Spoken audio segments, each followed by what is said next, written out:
صحیح بخاری شریف کی احادیث کا خوبصورت سلسلہ آپ کی اپنی زبان میں۔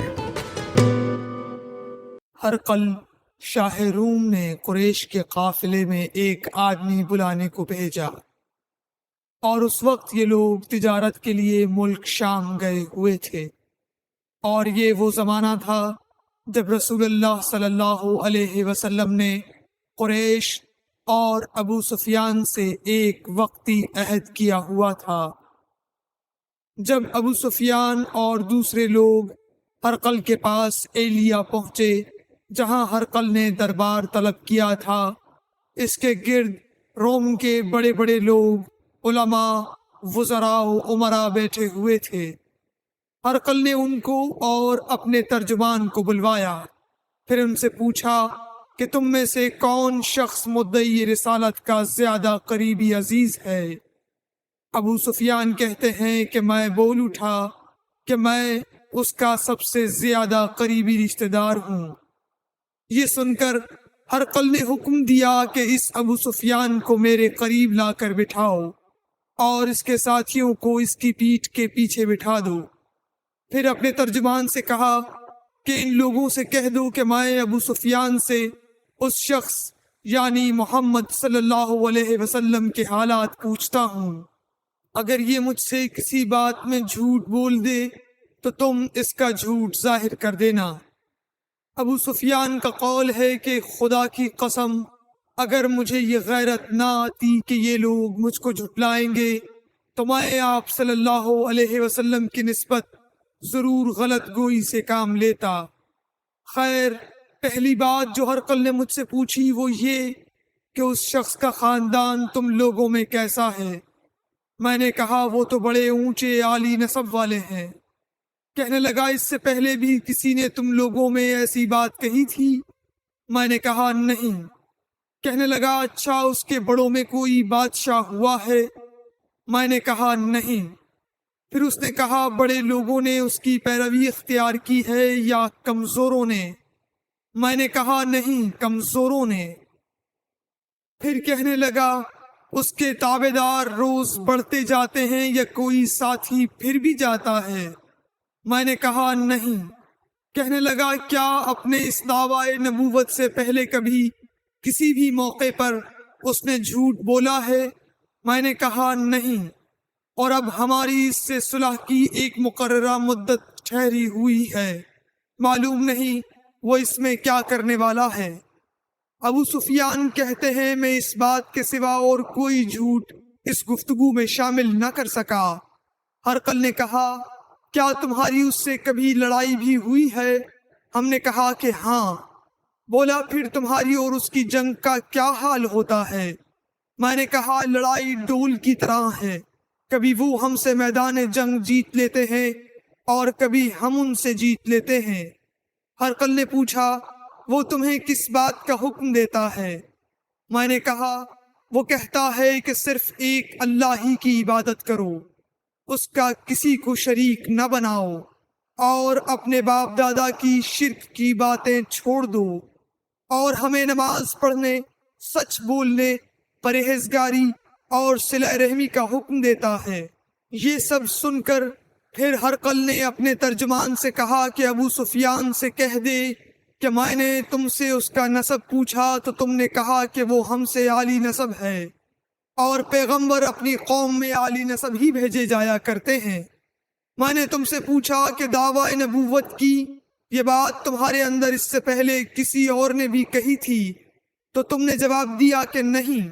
تب میں نے اپنے دل میں کہا کہ اگر یہ بات اس سے پہلے کسی اور نے کہی ہوتی تو میں سمجھتا کہ اس شخص نے بھی اسی بات کی تقلید کی ہے جو پہلے کہی جا چکی ہے۔ میں نے تم سے پوچھا کہ اس کے بڑوں میں کوئی بادشاہ بھی گزرا ہے تو تم نے کہا کہ نہیں۔ تو میں نے دل میں کہا کہ ان کے بزرگوں میں سے کوئی بادشاہ ہوا ہوگا تو کہہ دوں گا کہ وہ شخص اس بہانے اپنے آباء و اجداد کی بادشاہت اور ان کا ملک دوبارہ حاصل کرنا چاہتا ہے۔ اور میں نے تم سے پوچھا کہ اس بات کے کہنے یعنی پیغمبری کا دعویٰ کرنے سے پہلے تم نے کبھی اس کو دروغ گوئی کا الزام لگایا ہے؟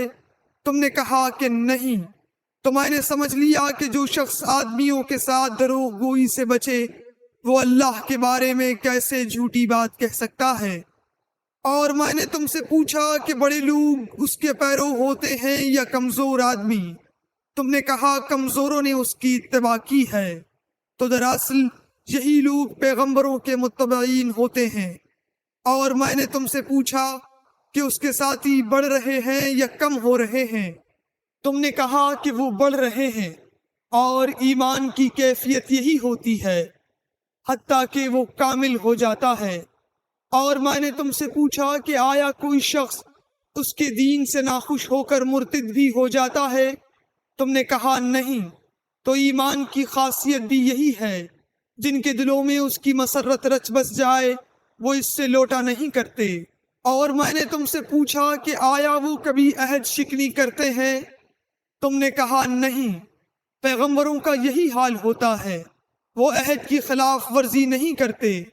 اور میں نے تم سے کہا کہ وہ تم سے کس چیز کے لیے کہتے ہیں؟ تم نے کہا کہ وہ ہمیں حکم دیتے ہیں کہ اللہ کی عبادت کرو، اس کے ساتھ کسی کو شریک نہ ٹھہراؤ، اور تمہیں بتوں کی پرستش سے روکتے ہیں، سچ بولنے اور پرہیزگاری کا حکم دیتے ہیں۔ لہٰذا اگر یہ باتیں جو تم کہہ رہے ہو سچ ہیں تو ان قریب وہ اس جگہ کا مالک ہو جائے گا کہ جہاں میرے یہ دونوں پاؤں ہیں۔ مجھے معلوم تھا کہ وہ پیغمبر آنے والا ہے، مگر مجھے یہ معلوم نہیں تھا کہ وہ تمہارے اندر ہوگا۔ اگر میں جانتا کہ اس تک پہنچ سکوں گا تو اس سے ملنے کے لیے ہر تکلیف گوارا کرتا۔ اگر میں اس کے پاس ہوتا تو اس کے پاؤں دھوتا۔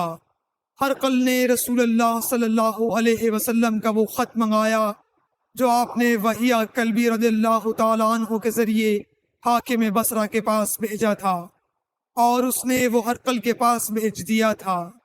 پھر اس کو پڑھا تو اس میں لکھا تھا، اللہ کے نام کے ساتھ جو نہایت مہربان اور رحم والا ہے۔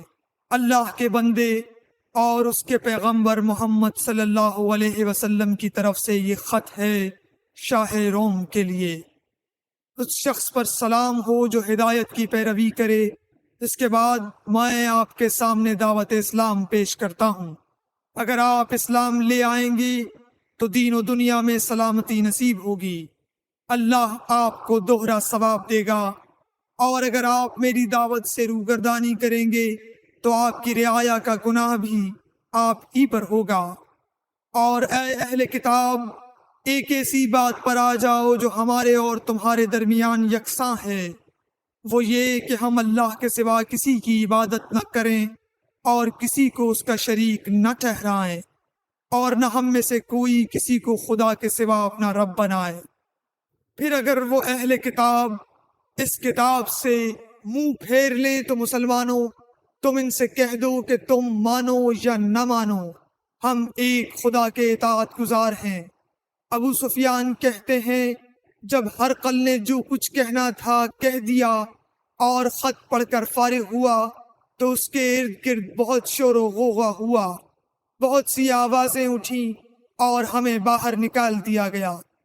تب میں نے اپنے ساتھیوں سے کہا کہ ابو کبشہ کے بیٹے، آن حضرت صلی اللہ علیہ وسلم کا معاملہ تو بہت بڑھ گیا۔ دیکھو تو اس سے بنی اصفر روم کا بادشاہ بھی ڈرتا ہے۔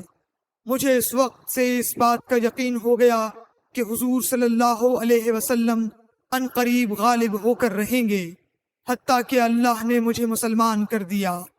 راوی کا بیان ہے کہ ابن ناطور ایلیا کا حاکم ہرقل کا مصاحب اور شام کے نصارہ کا لاٹ پادری بیان کرتا تھا کہ ہرقل جب ایلیا آیا ایک دن صبح کو پریشان اٹھا تو اس کے درباریوں نے دریافت کیا کہ آج ہم آپ کی حالت بدلی ہوئی پاتے ہیں، کیا وجہ ہے؟ ابن ناطور کا بیان ہے کہ ہرقل نجومی تھا، علم نجوم میں وہ پوری مہارت رکھتا تھا۔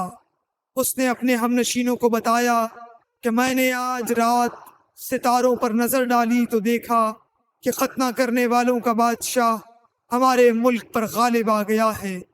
بھلا اس زمانے میں کون لوگ ختنہ کرتے ہیں؟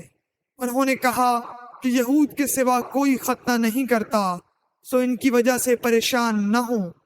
سلطنت کے تمام شہروں میں یہ حکم لکھ بھیجیے کہ وہاں جتنے یہودی ہوں سب قتل کر دیے جائیں۔ وہ لوگ انہی باتوں میں مشغول تھے کہ ہرقل کے پاس ایک آدمی لایا گیا جسے شاہ غسان نے بھیجا تھا۔ اس نے رسول اللہ صلی اللہ علیہ وسلم کے حالات بیان کیے۔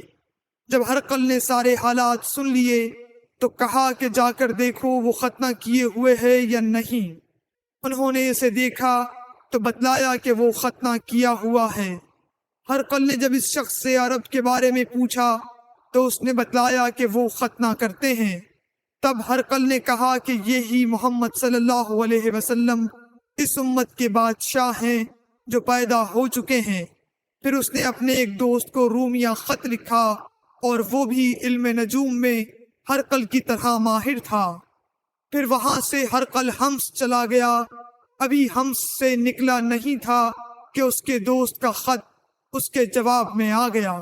اس کی رائے بھی حضور صلی اللہ علیہ وسلم کے ظہور کے بارے میں ہرقل کے موافق تھی کہ محمد صلی اللہ علیہ وسلم واقعی پیغمبر ہیں۔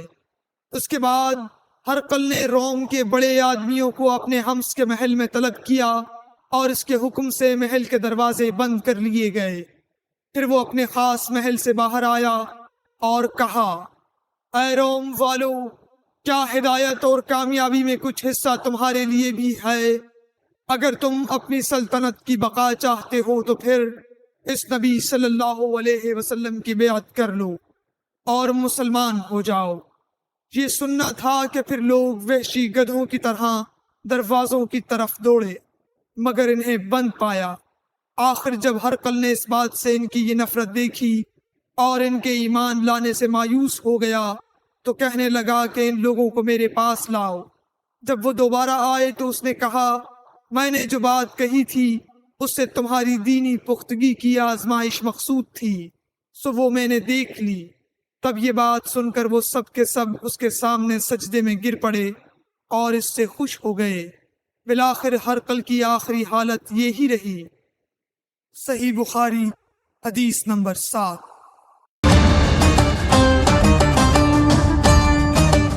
Please like, share and subscribe.